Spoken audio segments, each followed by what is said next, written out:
Assalamualaikum warahmatullahi wabarakatuh.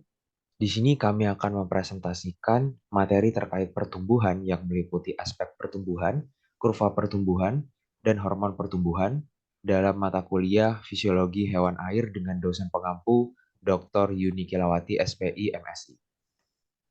Kami dari kelompok 7 dengan saya Rohdi Arman Sinaga dan Anissa Andiva Mahayu Putri dan Alfira Istiqomah. Definisi dari pertumbuhan adalah perubahan ukuran suatu makhluk hidup dalam jangka waktu tertentu.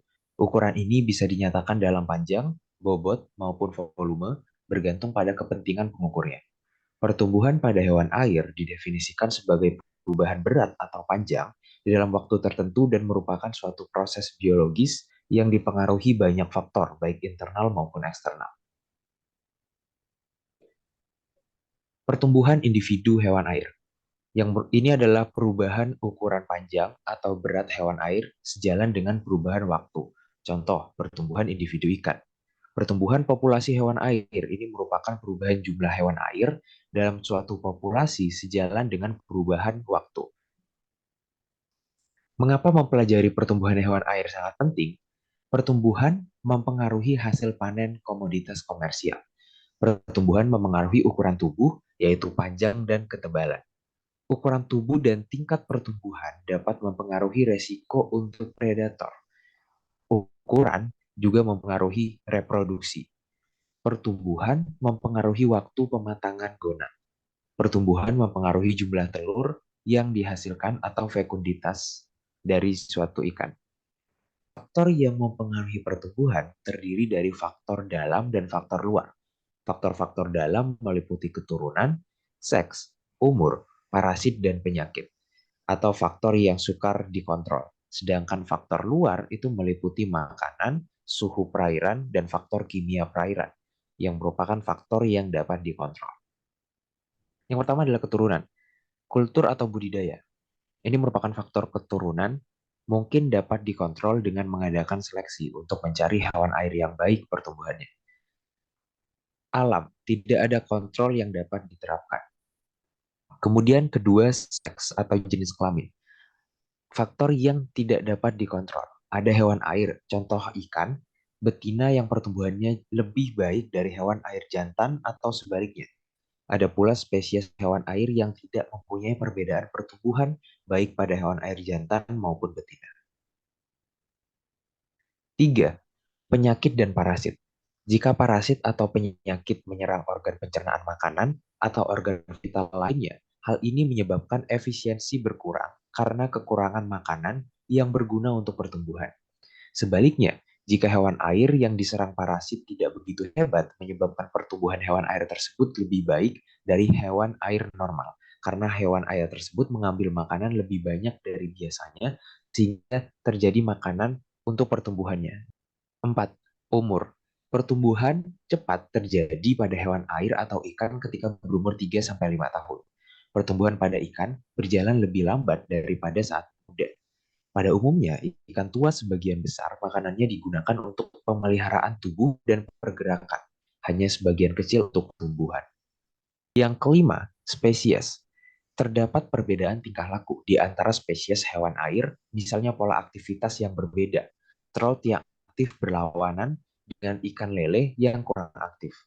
Menurut Handajani dan Widodo 2010. 6. Aktivitas fisiologi. Energi yang digunakan untuk aktivitas fisik tidak tersedia untuk pertumbuhan. Hewan air yang dipaksa berenang melawan arus yang kuat menghabiskan energi yang seharusnya digunakan untuk pertumbuhan. Yang ketujuh, tipe diet. Komposisi diet memengaruhi kebutuhan energi pada hewan air. Spesies yang bersifat karnivora mencerna protein relatif lebih besar jumlahnya dibanding spesies omnivora dan herbivora. Yang kedelapan, feeding level. Feeding level berpengaruh terhadap pengeluaran energi pada hewan air. Konsumsi oksigen meningkat secara cepat setelah pemberian pakan yang disebabkan oleh aktivitas fisik dalam mengonsumsi makanan dan panas metabolisme nutrien. Yang kesembilan ada pada tebar hewan air. Kompetisi ruang gerak mempengaruhi pertumbuhan hewan air. Dengan pada tebar berbeda dalam wadah yang luasannya sama, dimungkinkan terdapat persaingan dalam hal kesempatan mendapatkan pakan.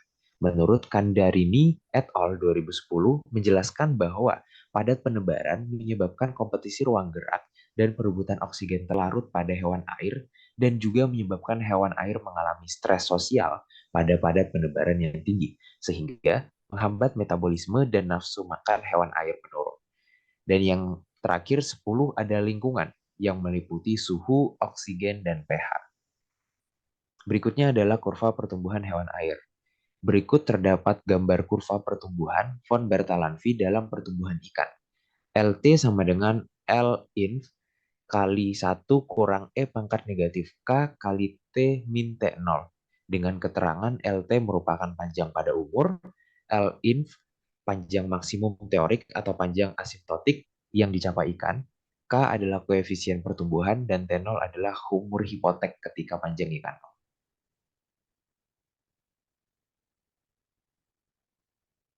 Berikut pengaruh padat tebar terhadap pertumbuhan hewan air.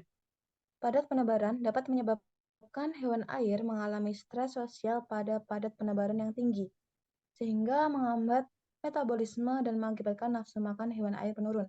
Hewan air yang mengalami stres sosial diduga karena hewan air tidak dapat menerima kondisi lingkungan yang tidak sesuai untuk sintasanya. Misalnya, pada padat penebaran yang tinggi, hewan air akan berkompetisi untuk mendapatkan ruang gerak, pakan, dan kebutuhan oksigen antar individu yang menyebabkan hewan air stres. Dalam jangka waktu yang lama, keadaan hewan air yang stres terus-menerus menyebabkan fungsi normal hewan air akan terganggu, sehingga pertumbuhan hewan air menjadi lambat dan dalam keadaan lebih fatal, dapat menyebabkan hewan air banyak yang mati. Berikutnya ada pengaruh padat tebar terhadap pertumbuhan Variochromis niloticus atau ikan nila. Nah, berikut terdapat kurva pertambahan berat badan dalam gram untuk Variochromis niloticus yang ditebar pada kepadatan penyalaan yang berbeda. Kan yang ditebar pada ukuran 8 mili kubik menunjukkan pertambahan bobot rata-rata tinggi, yaitu antara 4,65 kurang lebih 0,19 gram, sedangkan ikan yang ditebar pada ukuran 12 meter kubik mencatat pertambahan bobot rata-rata terendah, yaitu 2,50 kurang lebih 0,27 gram. Berikut pengaruh suhu terhadap pertumbuhan hewan air. Suhu dapat mempengaruhi aktivitas penting hewan air seperti pernafasan, pertumbuhan, dan reproduksi. Suhu yang tinggi dapat mengurangi oksigen terlalu dan mempengaruhi selera makan hewan air. Hewan air mempunyai suhu optimum tertentu untuk selera makannya. Kenaikan suhu perairan diikuti oleh derajat metabolisme dan kebutuhan oksigen organisme akan naik pula. Setiap perubahan kimiawi, kecepatan reaksinya naik 2-3 kali lipat. Setiap kenaikan suhu sebesar 10 derajat Celcius menurut Sihombing 2018. Berikut pengaruh suhu terhadap pertumbuhan. Menurut pertambahan panjang, Variochromis niloticus atau ikan nila. Nah, berikut kurva dari hasil pertambahan panjang ikan nila hari ke-1 sampai hari ke-59. Nah, dari data pertambahan panjang rata-rata yang didapat dari setiap perlakuan terdapat pertambahan panjang tertinggi yaitu pada perlakuan T1 sebesar 5,1 cm, perlakuan T2 sebesar 3,7 cm, dan terendah pada perlakuan T3 sebesar 2,6 cm. Berikut pengaruh suhu terhadap pertumbuhan peningkatan berat Variochromis niloticus atau ikan nila. Nah, berikut ada kurva hasil peningkatan berat ikan nila hari ke-1 sampai hari ke-56. Data peningkatan berat rata-rata yang didapat dari setiap perlakuan terdapat peningkatan berat tertinggi, yaitu pada perlakuan T1 sebesar 21,15 gram, kemudian diikuti perlakuan T2 sebesar 17,27 gram, dan terendah pada perlakuan T3 sebesar 15,27 gram. Nah, berikut pengaruh suhu terhadap pertumbuhan Variochromis niloticus ikan nila. Nah, yang di kiri itu terdapat kurva hasil peningkatan berat ikan nila hari ke-1 sampai hari ke-56, sedangkan di yang kanan hasil pertambahan panjang ikan nila hari ke-1 sampai hari ke-56. Pada sebagian besar spesies ikan, Laju metabolisme di atas suhu optimum akan meningkat dan energi mulai dialihkan dari pertumbuhan untuk laju metabolisme yang tinggi, sehingga laju pertumbuhan menjadi menurun. Suhu memberikan pengaruh yang nyata pada penggunaan energi untuk pertumbuhan. Peningkatan suhu akan meningkatkan kebutuhan pakan karena ikan akan bergerak lebih aktif. Meningkatkan jumlah pakan ini akan meningkatkan laju pertumbuhan ikan. Hal ini tidak terjadi dengan ikan nila. Diduga ikan nila menggunakan energi pakan tersebut sebagai bentuk penyesuaian diri. Pengaruh kadar oksigen terlarut terhadap pertumbuhan hewan air, yaitu oksigen terlarut merupakan parameter kunci kualitas air. Kadar oksigen terlarut yang rendah dapat berpengaruh terhadap fungsi dan lambatnya pertumbuhan, bahkan dapat mengakibatkan kematian pada hewan air. Kemudian oksigen terlarut dalam suatu perairan diperoleh melalui difusi dari udara ke dalam air, aerasi mekanis, dan fotosintesis tanaman akuatik. Sementara itu, oksigen terlarut dalam air dapat berkurang berakibat adanya respirasi dan pembusukan bahan organik pada dasar perairan. Hewan air memerlukan oksigen guna pembakaran bahan bakar makanan untuk menghasilkan aktivitas seperti aktivitas berenang, pertumbuhan, dan reproduksi.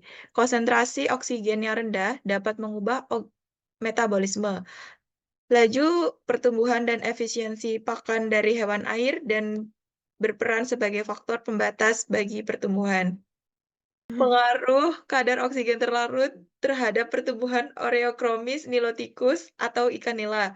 Yang di sebelah kiri ada grafik yang menunjukkan tentang peningkatan pertumbuhan ikan nila atau Oreochromis niloticus pada kondisi high DO, medium DO, dan low DO.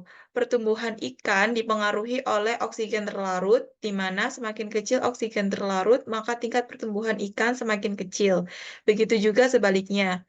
Namun, apabila semakin besar oksigen terlarut, maka tingkat pertumbuhan pada ikan semakin besar. Pengaruh hormon terhadap pertumbuhan hewan air. Salah satu faktornya yang mempengaruhi pertumbuhan hewan air adalah stimulasi hormon.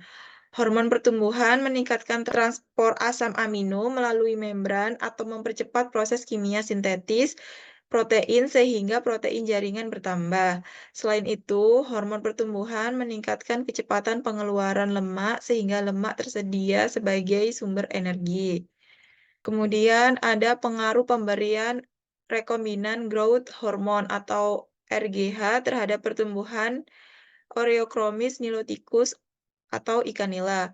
Growth hormone atau GH pada ikan nila, kondisi air laut dan air payau lebih tinggi daripada kondisi air tawar, dan pertumbuhan mutlak ikan nila di air payau lebih tinggi dan berbeda nyata daripada pertumbuhan ikan nila di air tawar. Penggunaan RGH dalam kegiatan budidaya dapat meningkatkan pertumbuhan ikan. Hormon RGH bekerja secara fisiologis di dalam tubuh ikan.